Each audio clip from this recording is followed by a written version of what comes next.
Happy Hump Day! Hello, friends. How's everybody doing?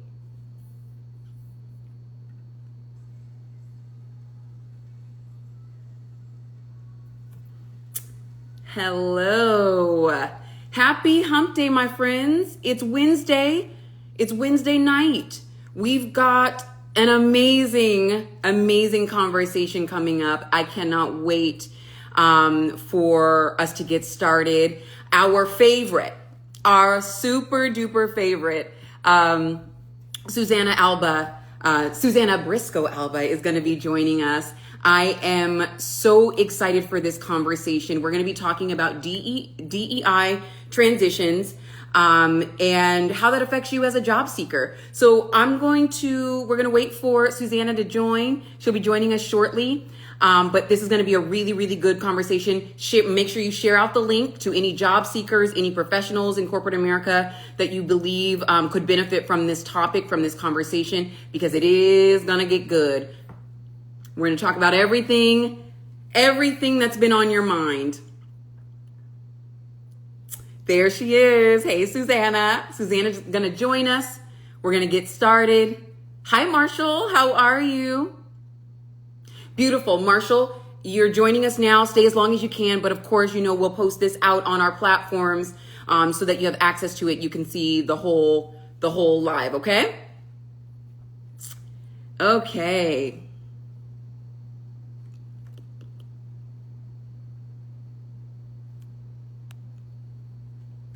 Hello, Susana. As soon as you send that request over, my friend, I will go ahead and I'll bring you in and we'll get started.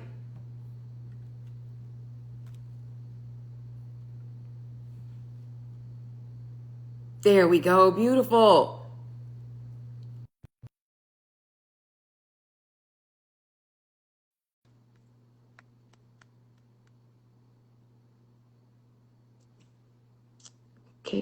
Okay. Hello, everyone. Hello. Hi, Susana. How are you? I'm good.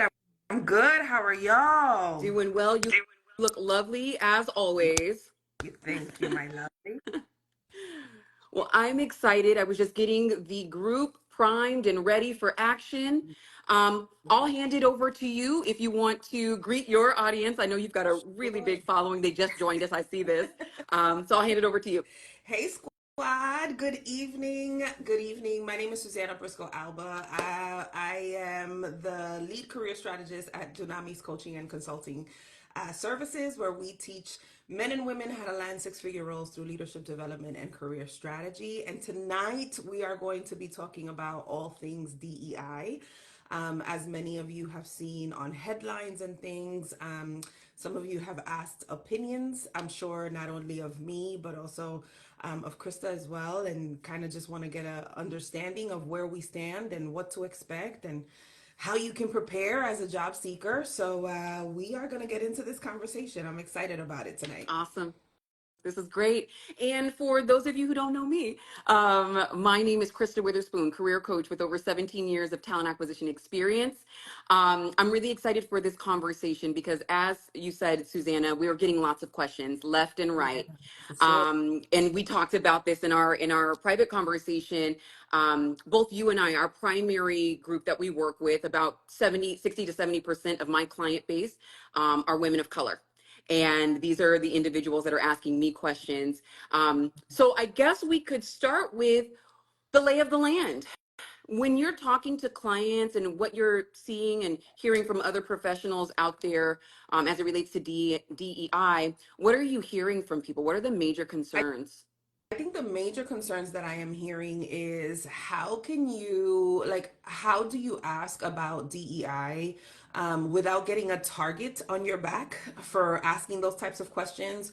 How can you prepare ahead of time for what those conversations, what kind of questions can you ask during an interview to make sure that the company that you're interviewing with stands by or has some type of DEI commitment. And so those are the questions that I am getting. I think there's also a lot of apprehension and a lot of tension. And a ton of misinformation in terms of what is DEI, who is it in fact impacting, and how to prepare for it. So those are the questions I'm That's good. getting. Good. And I'm getting a lot of the same. I think it's important. This is how you and I connected, Susanna. Yeah. We are both believers. We are Christian. And there's no separation of church and state between us and Right. between the work that we do. And so even in the conversations that we've had, or the one Yeah. conversation that we had, Yeah. there is there's always something spiritual happening, you know? Sure. And so For sure. there's no separation of church and state. We're going to weave back and forth between the practical Yeah. things that you can do as a job seeker, but then we're also going to touch on the spiritual aspect because it does, out of the heart flows the issues of life. So we're going to dance back and forth between the two. But I want to invite the audience, if I Yeah. may, to drop your questions. If you have questions that are on your mind, go ahead and drop them into the chat here. Is going to be very interactive, and we want to make sure that we're targeting the questions that are pressing for you. So drop your questions in the chat, the Yes, topics you want us to please. cover, and we'll weave it right in. Yeah. Beautiful. Okay. Where do you want to start, Susanna? We got a lot to unpack here. I'll follow your lead, my love, until some of the questions come in. I'll follow your lead. I think what would be one of the questions that I would love to just get your feedback on is when you are preparing for an interview for any company, right? And DEI is something, for those who don't know, DEI stands for diversity, equity, and inclusion. And it is there's many aspects of DEI. So I guess we should probably start with defining what DEI is, Yes, and giving people a better context of how that impacts themselves, not them, well, how it impacts everyone. Why that's don't we start good. there? Yeah, this is good because I think this is actually a throwback to what you were saying just a moment ago. D and I, there's a lot of misinformation out Yeah. there. It's not only inclusive of marginalized groups or people of color. This also incorporates veterans Mhm. or differently abled individuals. It Sure. really does. It is all inclusive, and so there are a lot of people that could potentially be impacted by this. I also want to share that um,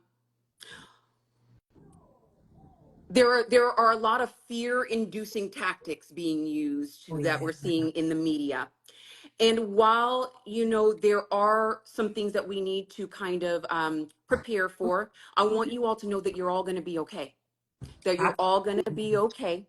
That there are a lot of fear tactics being employed here, but I want to know from you in terms of how you would explain D and I. How would you explain it, So Susanna? this is going to sound quite hilarious, but the simplest way that I can think of explaining it is DEI impacts anyone who is not a straight, able body white male in the United States. That's really the best way that I can just make it practical. Like, you know how I am when it comes to just practicality. I don't want to give you a lot of fluff. I really just want you to understand what that looks like. So if you are an able bodied white straight man in the United States, DEI is not for you.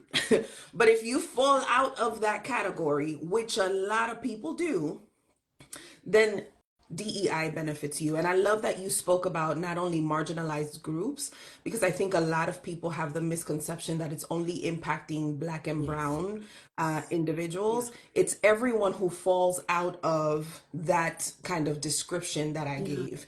And it's not to say that straight white men that are able bodied cannot be allies or cannot be good human beings, but the way that the culture has impacted the definition of diversity, equity, and inclusion, it's everyone who falls outside of that category. That's good. That's good, Susanna. That's good. That's it. And I mean, one thing that I absolutely love and appreciate about you, I'm going to take a moment just to kind of pour into you. Yeah. One thing, and I think I can speak for everyone who's watching this and anyone who's following you or I, the one thing that I love about you is that you make these complex topics very accessible and easy to understand, even for me, Thank you. even for me. I'm like, okay, because I'm a wordy. I'm a wordy. I love words, and I can get over But wordy. So I sweet. love. I'm like, ooh, what's another big word that people will have to Google after I'm done? Yeah. But thank you so much for offering that to me and to us. There's a question here that I get all the time, and I feel like you get it too. Should applicants disclose their race and gender on applications? Yeah, I'll toss that to you. Ooh, so I love this question, and my response is yes. The reason why you want to be able to disclose that information, and that is because the application, what I don't think a lot of applicants understand, is that the application is a legally binding Mhm. document. And Mhm. so, if you are leveraging that application the right way, Yes. should there be cases of discrimination, then you have a document that proves that you disclosed information and that information was held against you. That's good. Your resume doesn't do that, Yeah. and it is not a binding document. So, I want you, for those of you who are listening who are like, man, I'm kind of torn where that is, put that information on there, because if you suspect later on after you've gotten hired or for whatever the case is that there was some type of discrimination on your application, then you have a legal document that is binding that states what your race and your ethnicity is. Your resume, we're not required to collect that information. That's the first thing. And secondly, on your application, you sign. So after you've uploaded your cover letter and uploaded your resume and almost uploaded your left lung, Mhm. there is a portion of your signature that you say, like, that you're acknowledging that the information that you've shared and on this application is true, Yes. right? Yes. And so if you are not forthcoming with that information, this is why DEI becomes so important, because most people will hide that information. And then they find themselves in a bit of a pickle, because then they are discriminated against because they have a disability, or because something happened on the workplace and they did not share that, and HR is going to be like, well, according to your application where you signed and said that this was true, that's not necessarily the true Yeah. thing, That's right? it. That's it. You said something. Okay, so you actually changed my mind on this, Susanna. I'll be Go honest. for it. Because on the one hand, so for me, being a recruiter for so long, Yeah. I'm all about the data. I'm very data focused. So if you're throwing out applications with the race on it, this is how I was thinking before Susanna said what she said. You're throwing out, listen, I'm pivoting in real time. Um, if you're throwing out, my former thought process was, if you're throwing out applications and you're just not getting the reception that you would like, you're not getting responses, people are rejecting you instantly, I always say test it out. If you have a concern or an inkling that you may be getting discriminated against because you're putting your race on your application, toss out a couple of applications, submit a couple of applications with your race not disclosed, and see what you get from there. Mm-hmm. And then you can decide, okay, this maybe I'm onto something. But to Susanna's point, it is a legally binding document. And I say this all the time because if we're believers, if we're praying and we're asking God for a miracle of some sort, there's another person on the other end of your miracle. And Yeah. so internally, inside of that organization, you don't know which allies are there. Looking Right. at applications, watching them being rejected Mm-hmm. or accepted Mm-hmm. by these hiring managers. And Mm-hmm. if they have enough people who have disclosed their race on the application, they now have, as an ally of people of color, of DE&I Mm-hmm. candidates, they now have a case to stand on to say, okay, I'm raising this to the attention of the higher ups because this is what's happening throughout this candidate selection process. I have individuals in the HR department who are doing XYZ. They're excluding candidates of color or whatever it is. You never know who's on the other side of that application. So you completely changed my mind just now, Susanna. So thank you for that. Thank you for that. Yeah. And I think that there's other ways that you can test that. I think one of the ways that I saw a recent candidate test how that behavior was showing up was they created two LinkedIn accounts. Ooh. One where they had very little information and their picture was more, I'm going to say, not, well, their picture was a little bit lighter in tone, very much her features, Hmm. but lighter in tone. And then she had another one where it was just her and all of her accolades, the same individual, just a different picture on that second account. Hmm. And that second account got more traction Yes. than her original account. Wow. And she Wow. tested that for 6 months. And then she had enough data that she could raise an alarm on that. And the challenge that I find with a lot of our folks is that we make decisions based off of Hmm. emotionalism. Like we Yeah. know that it's wrong and we know that we want to fix it and we want to be able to step in. Yes. But unfortunately, because we make some decisions based off of our emotion, we don't have the data. Oof. So we see this also happen in higher education. So my background is in higher education, and recently there was a case that was brought up because there was this same kind of language surrounding DEI, how some of these Ivy League institutions were deciding not to bring in certain students from certain groups because of their affirmative action, like they had taken that Yes. away. And what was interesting was that there was really not that much of a change in the number for Black and Brown students with or without having that Right. information. So having the knowledge that I have from higher education, Mhm. then to me that is implicit bias. Right. Right. The folks who are reading said applications for these students are purposely holding them back from being able to pursue a better education, right? Yeah. Based off of the information that they've shared on their Hmm. application. But Hmm. because now there's been data collected on this, proper attention. You understand Yes. what I mean? Um, so students were suspecting that something was different, but Hmm. there to be a season of data. And I think that it's in the data refinement season that our character gets Ooh. tested.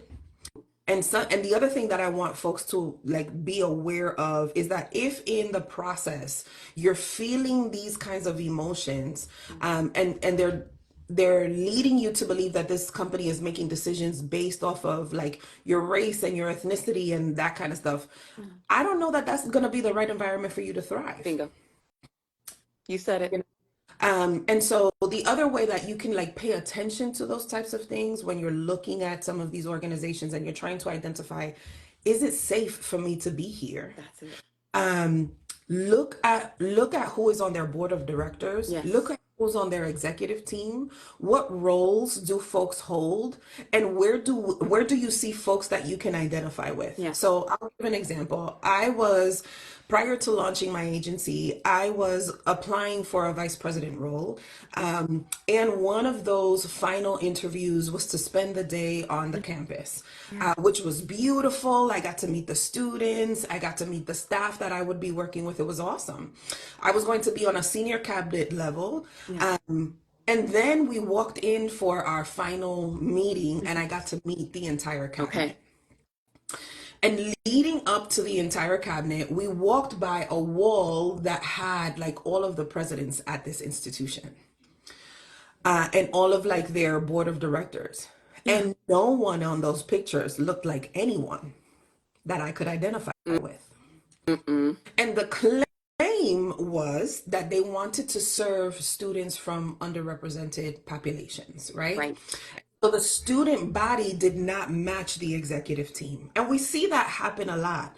And so my concern there was, okay, I am going to be here to serve the mission of the organization, but also to serve the students that I've been called to. Yes. And so, in leading to that executive meeting where I was meeting the cabinet, there were certain questions that I was asking that they were answering in a roundabout way. Candidates pay attention. If they're dancing around the topic Hmm. and they're not giving you a straightforward answer, Yeah. pay attention. It's all data. That's good. That's good. That's good because, and Susanna said something that's very important. You we're seeing all of these transitions in the workplace. Mhm. You're seeing a fear-based tactic that's happening here. I have my speculation as to why I think these sorts of things are happening, and we all do. You know, we can all speculate all day. Um, but what I want to talk about a little bit, um, is when you do find yourself being the only person of color Yeah. in the environment. There's a big clearing out that's happening. I have a client that shared with me that when the big DEI rollbacks were happening at a very large tech company, an entire department of Black women got Right. laid off, and that left her Mhm. as the sole person in an adjacent Sure. department, and now she becomes, quote unquote, the, I don't want to use this term, the token, you know. Yeah. So when you're in that environment, Susanna, I'd love to hear your take on this. When you find yourself as the last man, the last woman standing, and you're the only person that looks like you in an Mhm. environment, what I'm hearing from this particular individual is that they feel a sense of responsibility. They don't want to be taken advantage of, but they're having difficulty navigating that dynamic now, because now they're having what used to be microaggressions are now very clear, blatant macroaggressions, trying Sure. to push them, maybe get them to resign, making it very uncomfortable, nitpicking out their performance. Their first negative performance review came up after years of, having exceeds expectation. From your point of view, Susanna, what should a person, if they find themselves as the last person standing, what sort of safeguards should they take? How do you believe that they should be operating on a day-to-day basis? So, having lived that experience, I think the most important thing, firstly, is refuse the desire to save. Mm, I think that as high achieving women, yeah, we want to be able to set the bar and set the standard and like make a lot of change. But what I find so interesting is that that is one individual to an entire sea of that's good. people. And so you're going to find yourself more burnt out and more stressed out, making less progress. And that's usually when I see a decrease in performance, because you're already arriving so exhausted and so tired. Yes. And when you are in an organization where you are the last man Yeah, standing, the thing that I want you to be mindful of, only because I lived through that, was the how much you need community. that's it. That's it. How, and not just like I just need like a girls' night out. Yeah, No, no, no. When I'm talking about community, I'm talking about linking up perhaps with other incredible individuals who are professionals just like you, but kind of creating your own board of that's it. directors. Because if you don't guard your heart and guard your mind, it will drive you crazy. Yes. And Yes. the goal is, and I don't want to say the goal is, but unfortunately, the end result is that you end up crashing out, Mm, yeah. right? Yes. And so I see women who are now suffering from PTSD, Ooh, having that's it. lived through that experience, right? Um, Right. and when they walk into a really great opportunity, they struggle to revel in it That's it. because they're always expecting for the shoe to Mm-hmm. drop. Um, Mm-hmm. and one of the tactics used is to take you from pet to threat, I saw that. right? Yeah. And when you go from pet to threat, what I mean by pet to threat is that, like, at the beginning, they're all in love with you. They want to, like, they want you on committees. They want you to go Yes. here. They're curious about your experience and what is your thought and all this other thing. And then the moment that you start to show that you can run circles around an individual, you become the That's it. threat. That's it. And for those who don't know what that pet to threat looks like, the reason that I am so frank in the way that I teach is because, man, when I was going through it, I was like, what is happening? Yeah. So I remember a season where I was going through exactly what you just described. I had a supervisor who was crazy about me, would show up in my office, had like sit down, have coffee, and in my head I'm like, you're the supervisor, and you're like, we got stuff we got to get done, right? Listen. But like they wanted to have conversation, they wanted to see how I was doing, and they would just show up unannounced. That was year one. By year four, it was like I was no longer having one-on-one meetings with Ooh. the supervisor. Yes. decisions that should have had my input were no longer a part of that. They were reaching out to other folks in other departments to get like tea on who I was and what I was saying. Or they were reaching out to other folks who had worked with me at other Yes. locations to Yeah. gather Okay. information. And mind you, I was here trying to shield the two departments that I was responsible for, still be the face of the organization, because that's the other aspect to it. We want to say that word diversity, So equity, you and inclusion, become the but one. you become the face of everything, That's right? And then internally, there's this turmoil that is happening within you because it's yeah. like your face is plastered everywhere. At least in Yes. my case, that's what it was. My face was everywhere. Um, but no one would have a conversation with me. That's wild. And I would ask for feedback, I would ask for information, and it was almost like you had to pull things out of them. And I remember Mm. in that season, I was like, God, if this is not the place you want me to be, then make it plain. And it could not get any plainer. That's a sign if I ever saw one. So this is why I'm saying refuse the desire to Mm, rescue that's and good. be intentional about creating this your personal board of directors. And so I've shared this on my platform before. When I was going through that, one of my board of directors was in the state of Texas, Mm, and the other board of director member was in the state of New mm, York, but like 3 hours away from me. And then another one was like my family, a family member, my older sister. None of them knew each other, but I knew that when I could be vulnerable with them. And the other two who were not related to me were in my same industry, which okay. was very helpful, because if I was going through something at the organization, I could be like, hey, you know about this, and this, like, this is what I'm trying to do. And this is what they said. And they would be like, no, you have it right. Don't let them gaslight you and think that you are thinking wrong. That's exactly how it should be done. That's it. So in that season, man, you need to like guard your heart and your mind, because if you're not careful, it'll drive you It'll crazy. drive you crazy. It's hard to take that off, kind of unzip that part of you when you leave out of Mhm. that environment where you're being gaslit all day, Yeah. you're second guessing yourself. In Okay, so this is what I will say, and I know you've noticed this as well. Yeah. When there is fear mongering happening, when fear is in the recipe, it's in the mix, people start to act in weird ways, and that's how you go from being the pet to the Mhm. threat. Sure. There's fear there in the mix, and now that there's so much fear in the job market, people don't know if they'll be next, and Yeah.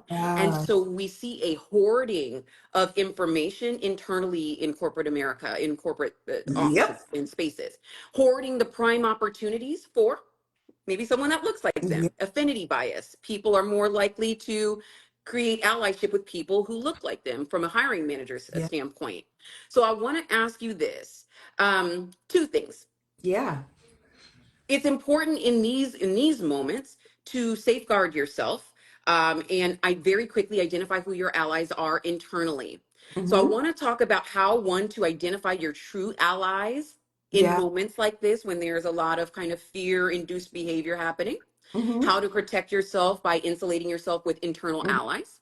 Mm-hmm. But then I also want to talk about how to identify when you're being pushed out and the steps a person can take, to shore up their economic standing, make sure that they have a job lined up, relationships, networking, that sort of thing. So if we can start with how to identify your internal allies, what would you say? Yeah. So identifying internal allies, I want you to be very mindful of that as well, because internal allies are going to be folks who have influence. Mm, Notice how I say title, they have influence. okay. And the example that I can give there is my executive assistant has access to my calendar. Hmm. And so if she felt that there was someone who my influence could benefit, Mm, miraculously, I had a meeting on my calendar, I love right? it. I love that. And Right. people would look at that and be like, how is it that the executive assistant has that much influence? But Mm, she had access to a decision maker. okay.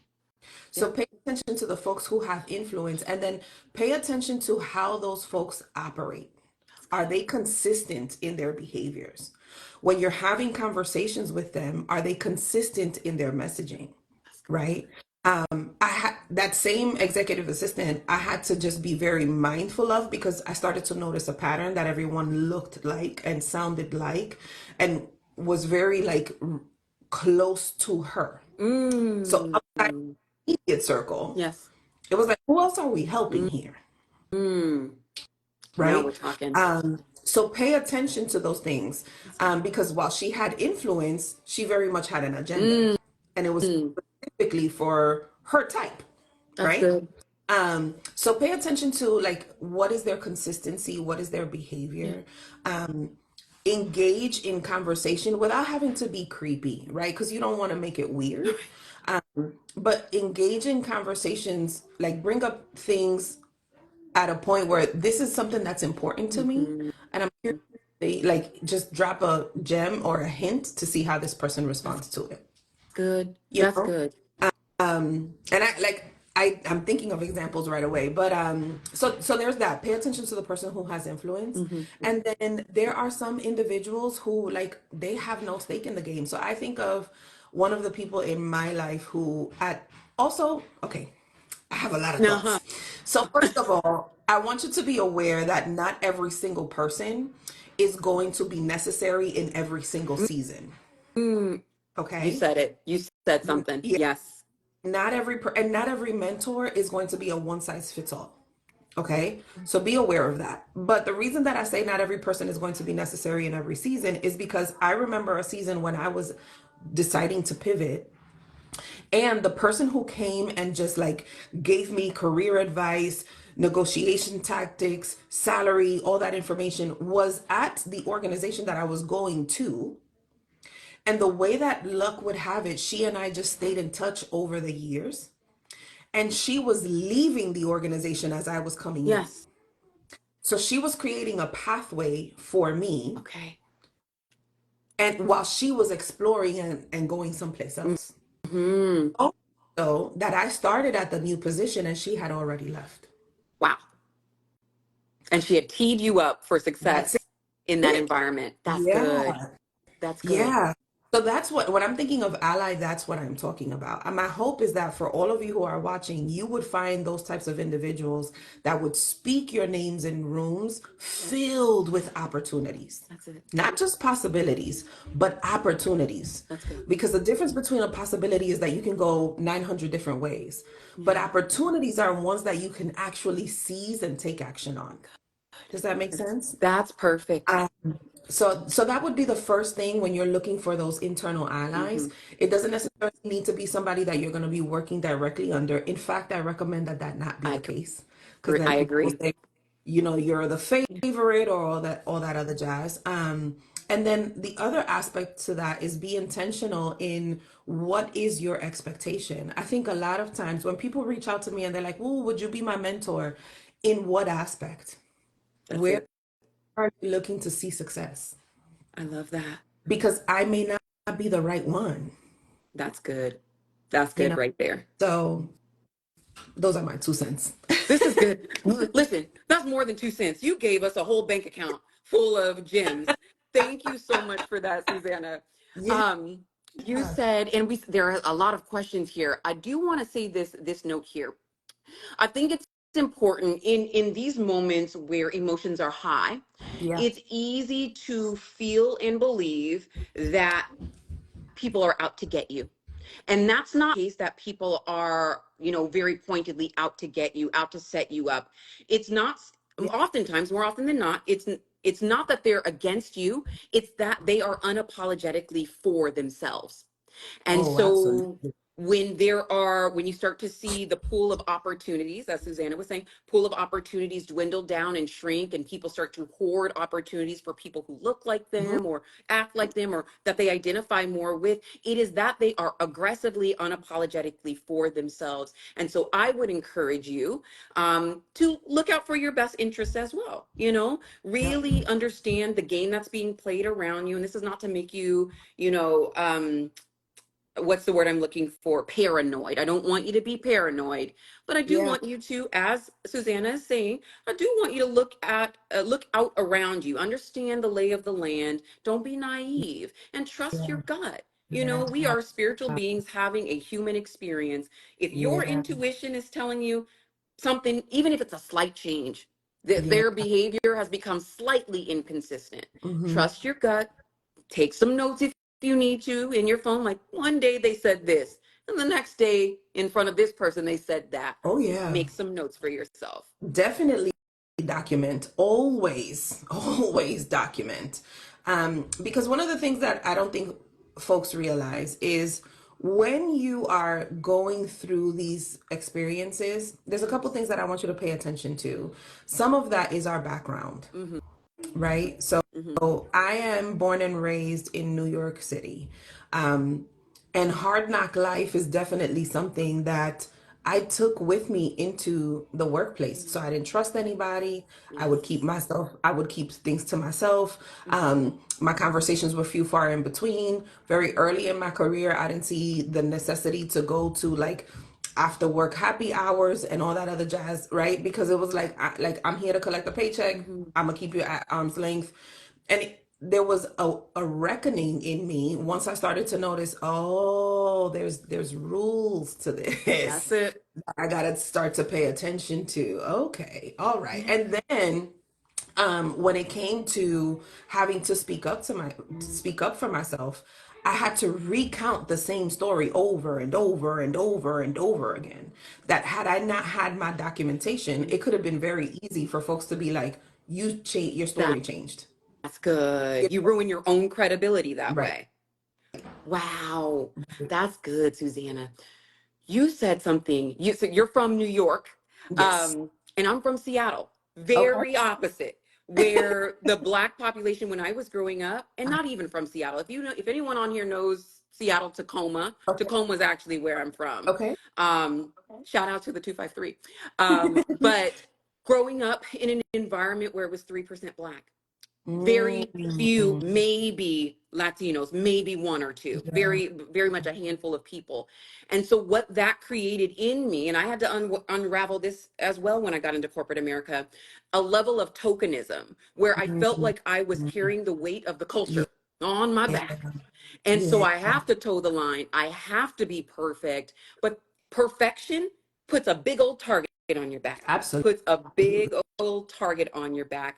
So thank you for sharing that, that aspect of it, that, and you actually talked about this at the top of the call, Mhm. or at the top of the live here, that um that leads to burnout. That level of perfectionism. Yeah, we want to show up with excellence, Mhm. but we don't have to carry the weight of we don't have to save other people. We don't have to be the Right. ambassador for the whole culture. Right. Pay attention to what you're feeling on the inside For sure. and take care of your own well-being, your mental, Yeah. emotional, spiritual well-being. Pay attention to how the environment makes you feel at the end of the day. Mm-hmm. Mm-hmm. And pay attention to your body because your bodies keep score. That's it. You know, I remember I would come home from very long and stressful days. I was very Ooh, irritable. we've all been there. I would I would eat Hmm. two, three, four servings Yes. because it was easier to just drown out my emotions in food. And I'm from the Caribbean, so we already are heavy-handed with our With the food, food with the servings. and our Yes. food options. So I started to gain a lot of Yeah, weight. I think that in these types of environments, when there's this much pressure, they're banking on isolation. that's it. So I started to isolate myself. I was stopping hanging out with people. Mm, I remember there was a season where I stopped going to church. Like I wanted to just retreat. yes.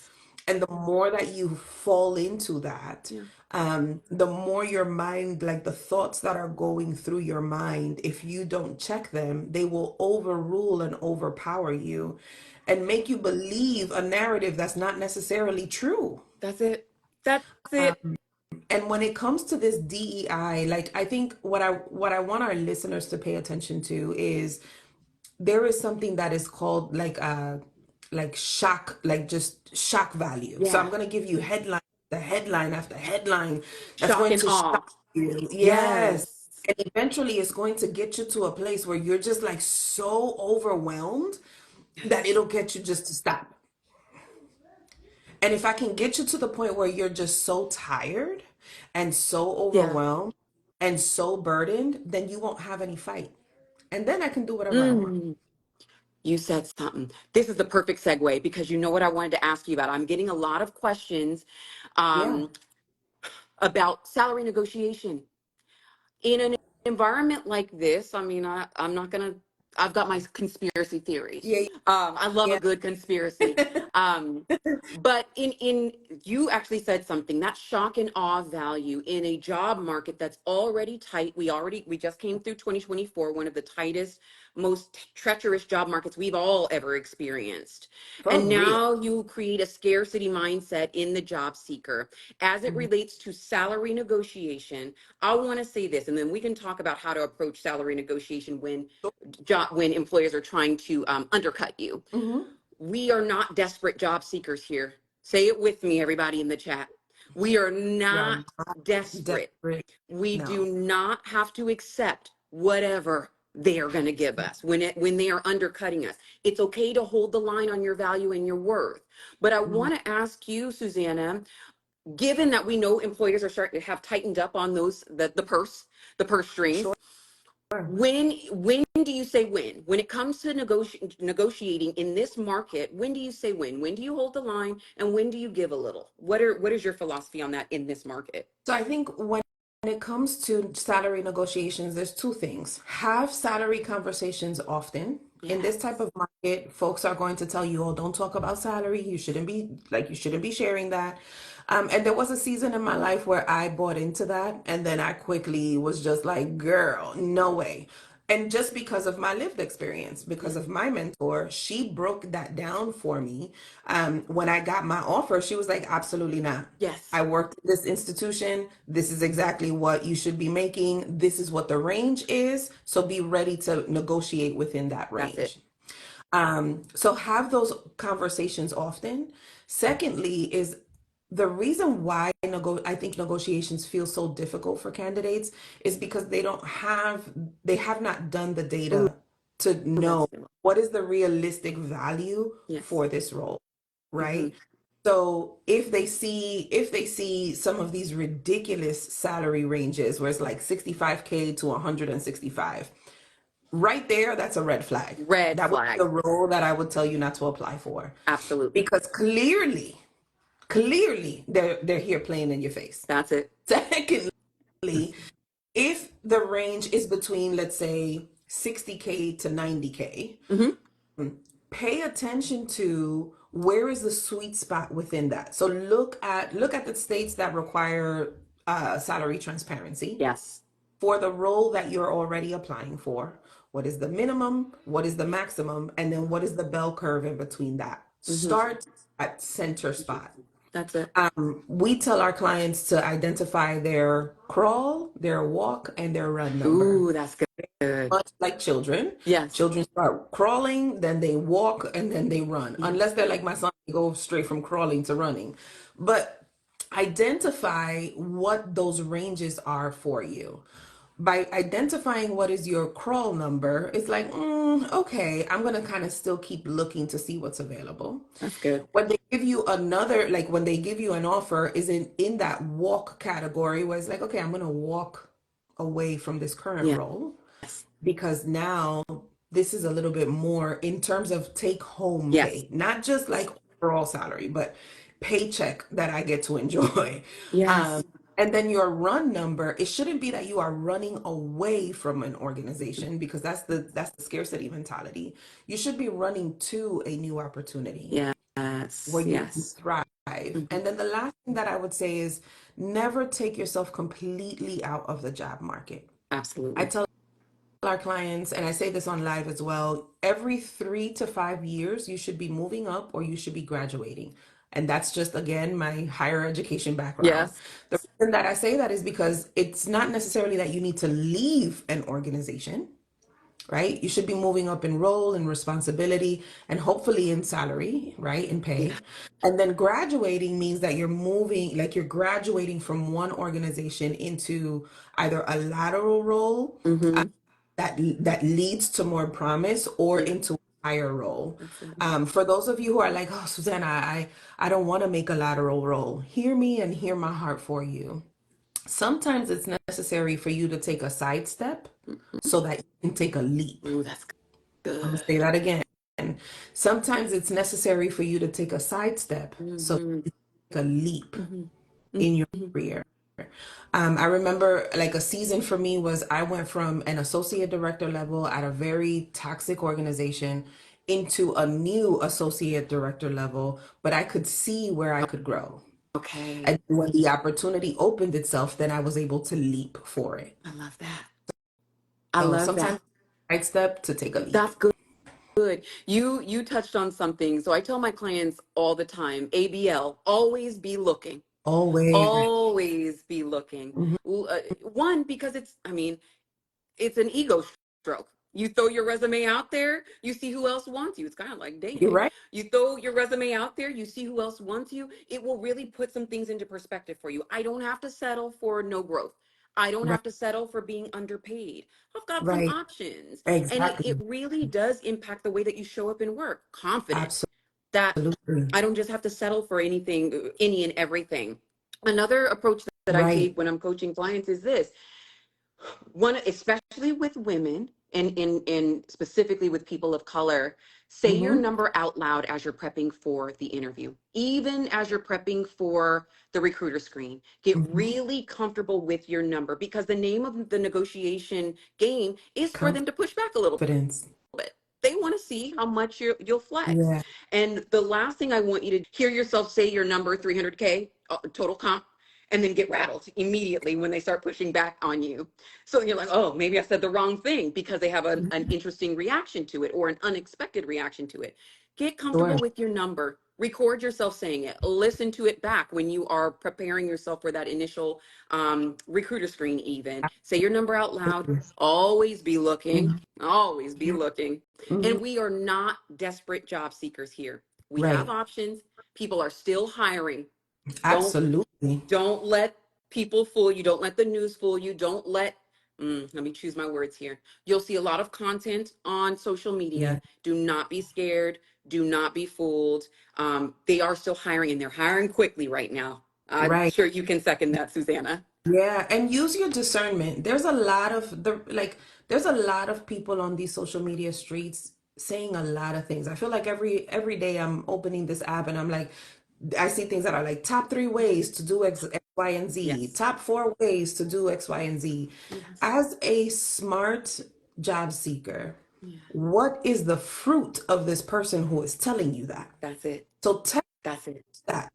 Test Test the that. If I say something that I'm like, okay, this is what you should be expecting on your screening, and there's no proof, there's no data behind it.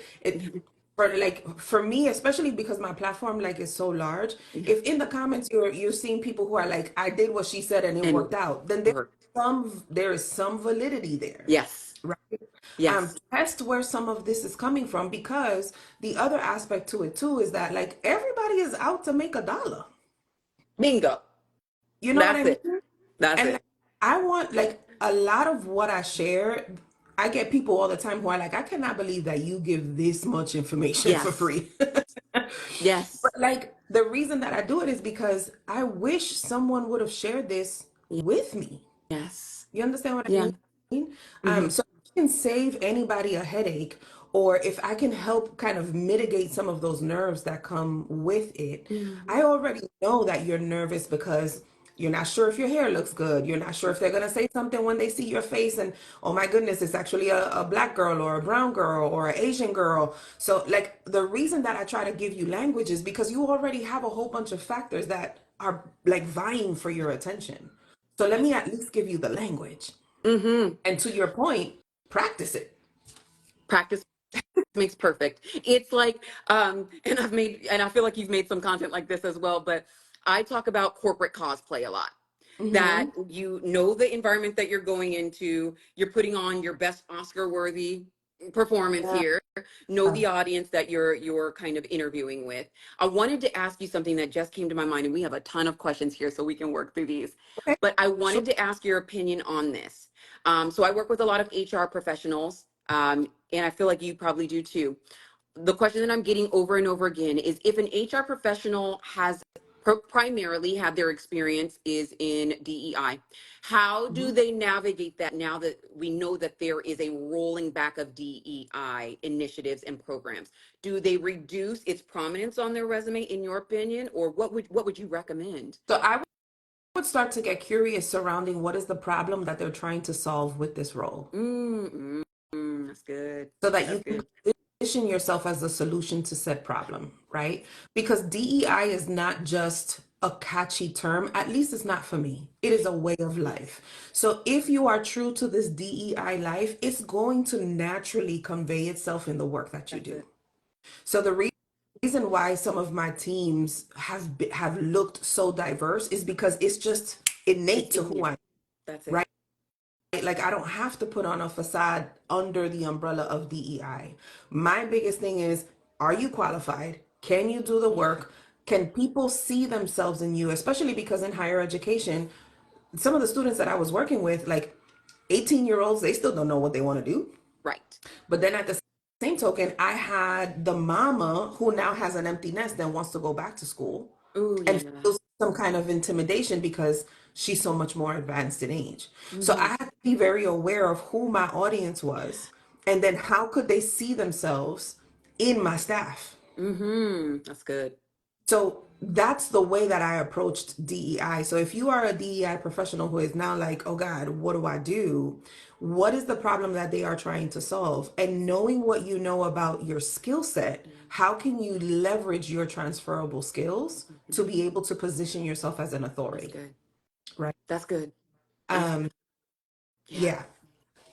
yeah. And corporate speak. To piggyback on that, Susanna, Yeah. um, to add to what you just said there, because you really sewed that up so well. Hmm. To add to that, um, I would say this because there's the fear that if you come off on via your experience on your resume as a DE&I champion, Hmm. companies will be less likely to hire you in this environment. Do you really want to work for a company who is going to be offended or to reject your resume because you have DE&I on there? Is that really where you want to spend the rest of your career? Mm-mm. For me, that would be a dead giveaway. Fine, cancel me out. If my DEI experience means I don't get to work for a company who's against DEI, you've Hmm. done me a favor. You've done me Right. a favor. So let Right. that experience ring true through and through. Into Susanna's point, transferable skills. Make sure Yeah. that they're you really clearly outline for that. I outline that for them. Let's get to some of these questions if you don't Okay. mind, Susanna. Absolutely. Okay, let's see. Is it a red flag? Okay, a red flag to only interview with a recruiter via phone and two employees from two different states and never step into a physical location until the first day of work. I would, I don't, I think that would be, I think in the environment that we are now in post COVID, a lot of this hiring process is done virtually. I remember a season prior to COVID where some of the interviews that I was on was the whole day. I would Mm, get there at 8 in the morning, meet with every single department under the sun, and then at 4 o'clock we were done. I would say it would be a red flag if they don't allow you to at least connect or introduce you to the possible members of the team. yes, that's good. That's Because it. even if you don't step foot on the actual grounds, a lot of people don't want to step foot on the actual grounds. They want to stay remote. You're looking at one of them. Right. If I were looking for a job in corporate America, the criteria is that it be remote. Yeah. Agreed. And many folks are in that same space, right? So Yeah, if you are meeting with folks virtually, I think there's other ways that you can pay attention to what the dynamic there is. that's good. This is where asking questions as a candidate is so important. It's so important. It's not just them interviewing you and it's a like rapid fire and you don't get to say anything. Yeah, Ask, get curious, because no one is coming to save us, y'all. Take ownership of your career. that's it. So ask questions. Mm-hmm. There's a good one here, and I get this question all the time. Should you include a picture in the LinkedIn account? I say yes, because that LinkedIn gives the decider, the decision maker, the fullest picture of who you are, both your what you find important, your job experience, your recommendations, people who are willing to vouch for you and say this person is as excellent as their resume suggests. Mm-hmm. If I would hate to show up to a job and I didn't have my LinkedIn photo there, or show up to an interview and they're shocked because my skin is deep, dark, chocolatey brown. My name doesn't, go ahead, I'm sorry. No, no, go ahead, go ahead. Yeah, my name doesn't suggest that I am a woman of color. And so if I Mhm. didn't put my photo there, then it would be a shock for them. I say your LinkedIn, consider it your call to the wild. Mhm. The more authentic you're willing to show up there, Mhm. the more quickly you get to the opportunities that will embrace you totally Mhm. and be excited about you, not shocked and put Mhm. off. So I say always include that LinkedIn photo there. I know that there's a lot of content floating around that people are finding more success when they remove that LinkedIn photo. They're getting more interviews and things like that. Mhm. But what say you, Susanna? I think you have to pay attention to how people leverage that data. So for some Mm, folks, they're going to want to put a picture up there. If you are going to put a picture up there, make sure that it is a clear picture of you, not a yes, group image, right? yes, Make sure that it is a clear picture of you. Try to minimize what is happening on the that's good. background. I will share with those watching. I had a recent experience yesterday Oof. where an organization reached out to me Uh-huh. and they were interested in having me to come and speak. Yeah, And they were surprised when I got on the call. Now, many of you may not have the same level of platform that I have, yeah, right? But the reason that I've been so intentional in building my LinkedIn is because if you're going to look for Susana Alba, I'm going to tell you where to go, okay, right? And in the age of social media, if I were to Google your name or research your name on my own, because as a hiring manager, I did that a lot. Do you really want Google to bring up your TikTok account or to bring up your old Facebook pictures or to beautiful. bring up something That's random? it. So guide the reader, guide the decision maker to where they can meet you at your best. That's good, Susanna. And this individual, of course, then once we got on the call, they had all of these questions. And as we were on the call, then they looked me up. Okay, And then the dynamic changed. There was like, oh my goodness, you have this following. Oh my goodness, this would be so good for our organization. Oh my god. And then it was immediately like, we're going to like leech off of you, because if we work with you, then all of these eyes will be on my organization. And it's like, who told you I want eyes on your organization? first of Like, all, there's so much power that comes with yes, that. That's why I'm telling you to take ownership of it. that's And if you good. captured nothing from our conversation today and LinkedIn stresses you out, I want you to anchor yourself on this Yeah, truth. You are created to do great work. yeah, You've already done that's it it. and you're continuing to do so. Hmm. So if the worry is that, well, what are they going to think about me? Give them something good to look at. Those are my That's what thoughts. I say. You, this is why you and I always say, give them, if they're coming to your page looking for something, give them the juicy content that they're looking for. Show Hmm. up, professional photo, be as excellent on that platform as your resume suggests. So Yeah. I agree with you 100%. Okay. Do we have time? Maybe one more question. Does that work for Sure. you? Yeah. Okay. Well, that's good. Let's see. What else are we seeing here? Oh, someone says two of my favorite online coaches. We love you, Cynthia. Let's Cards. see what else.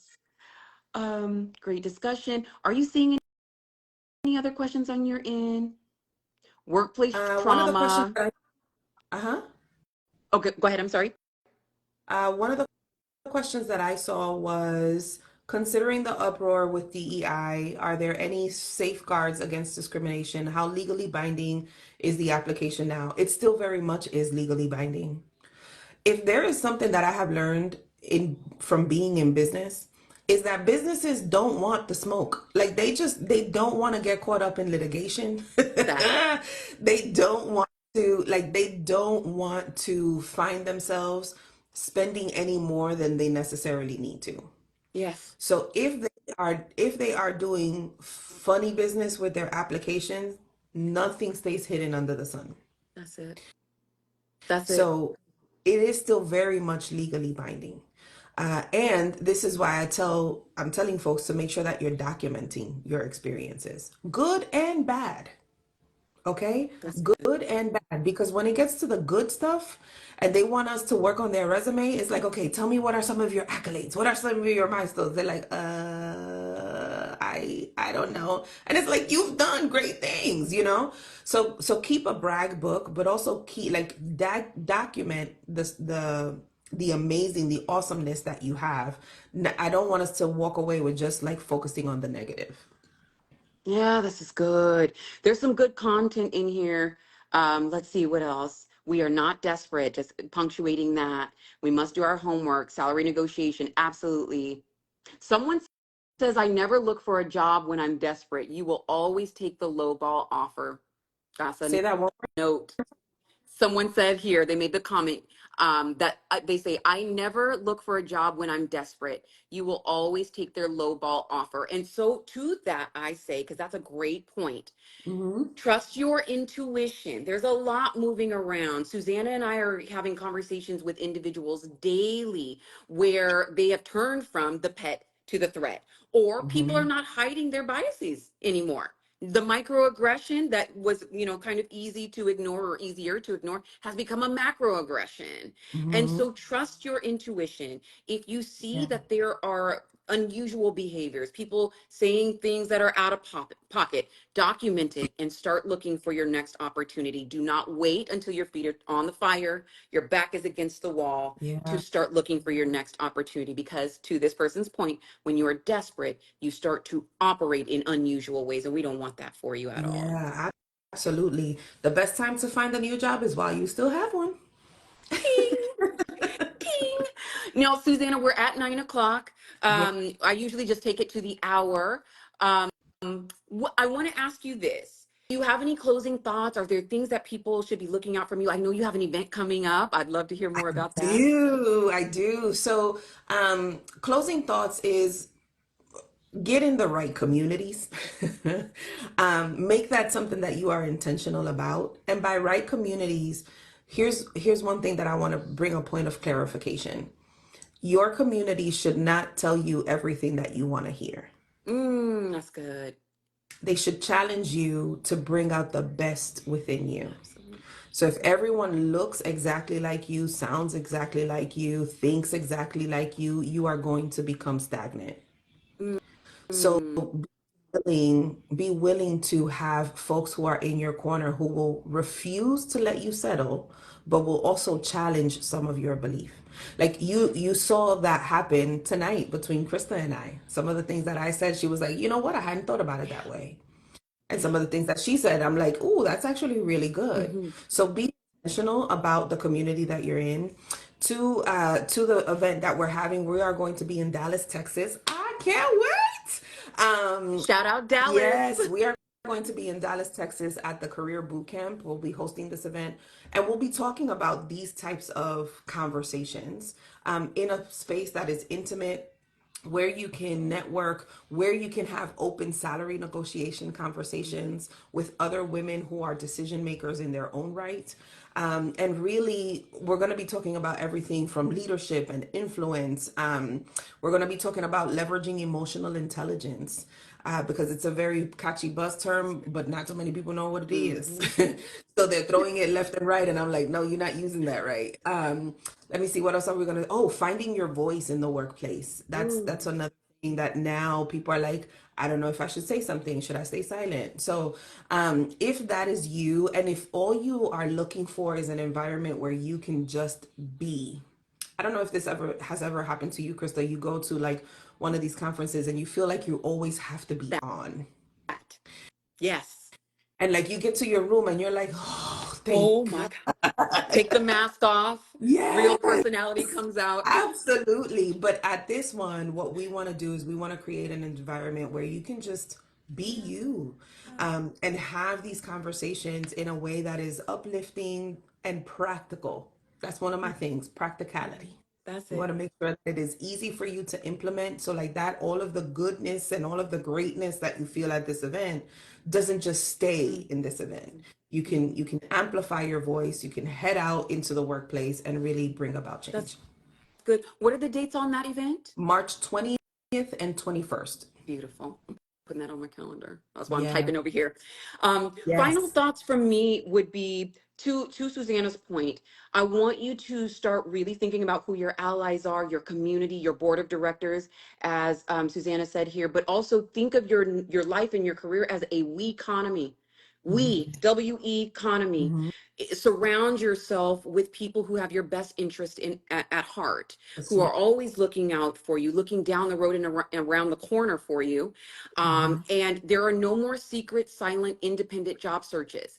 It takes a village to get you into your next opportunity. So if you are one of those people, I know you probably encounter individuals like this daily who are, there's shame that's involved, embarrassment, maybe they've gotten laid off, Mhm.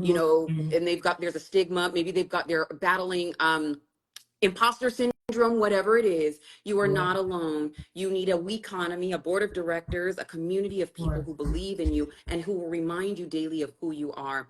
Now, here's what I want to ask you in closing, for real this time. Okay. Final word. Because when we see things like this, these sort of sweeping kind of rollbacks, changes in law, changes of an administration, there are always unintended consequences. So Mhm. I want to ask you, if you will, venture with me here. Yeah. What do you predict could be some unintended consequences of these DEI rollbacks? I think we're going to start to see some incredible talent Mm, walk away from the workplace, that's good. um, and venture off into their own and create environments and create opportunities like we've never seen before. Yes. I think we're also going to start to see a shift in power, just from the data that I have in higher Mhm. education. There is a lower birth rate that is impacting student enrollment Yeah. from K to higher ed. Wow.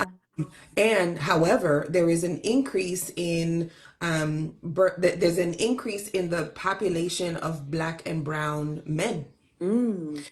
So I think we're going to start to see men, Black and brown men, or I should say anyone who does not fit the DEI definition that I gave y'all before. I think we're going to start to see a group of those individuals in places of influence making decision, That's great. and really stepping into their own, not from Mm-hmm. a place of arrogance, but from a place of creating pathways moving That's, forward.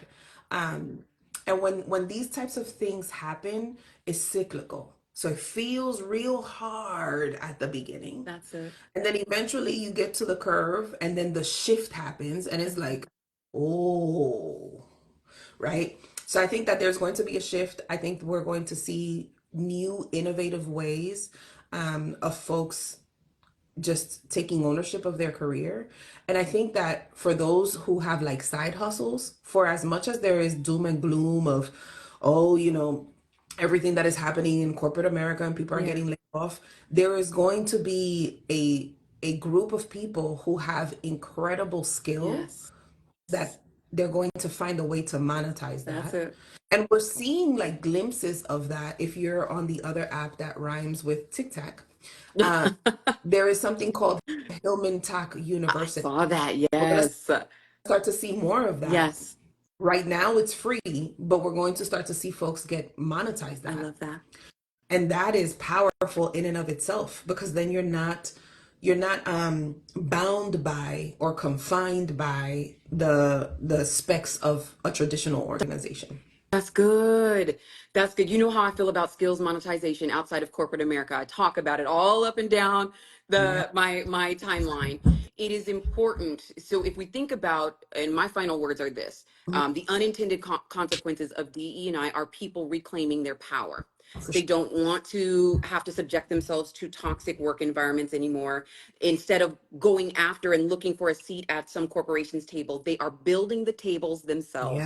Hillman Yeah. Tic Film Tac. tap. Yeah. You're going to start to see more of that. Here's what I also believe, and you kind of alluded to this earlier in the conversation. With diversity comes not only diversity in, race, ethnicity, etc. It comes diversity of thought. And if you Yeah. remove that from the recipe of a corporate environment, I believe you're going to start to see a lot of creative stagnation in corporate environments because they don't have all of those new thoughts and ideas and innovation coming from a diverse employee Hmm. workforce. So Hmm. I think one of the unintended consequences are that you're going to start to see some of these corporations stall out in terms of Oh, creativity, and then you're going to see a dramatic backswing, scrambling to hmm. re-establish these DE&I programs that benefited them in ways that they have forgotten, seemingly. Yeah. Um, but Yeah. you're not alone. I know I personally, thinking about my mandate from God, the Holy Spirit, Hmm. 2025 is the year of taking the desperation out of the job search. Oh, for sure. We are not desperate people. We have options. You have options. You are Mhm. not alone. You do not need to be afraid. That doesn't live here between Susanna and Yeah. I. Yeah. But that's all I have to say, Susanna. Thank you so This much was for so this. good. This is Thank amazing. you. Thank you. Thank you for agreeing to this. Again, I honor you, the space that you've created Yeah. for even people like me, content creators who really do have a heart for the job seeker, a heart for the people, pulling back the curtain on Yeah. the corporate candidate selection process. I love you. I honor you. Oh, I Thank love you you. again. This will not be the last time, I No, hope. no, no, no, no. I think these conversations need to happen often and frequently, Yeah. because I'm curious from the folks who have watched. I don't know if I'm getting the comments, but I'd love to hear kind of what were their biggest takeaways from Yes. what this conversation, because it's transformational work that we do. Yes, we're helping you, like, give you language and help you get a job and get to six figures and all that other stuff, but the mission behind the work that we do, at least for me, is to shift destinies, and I don't take that lightly.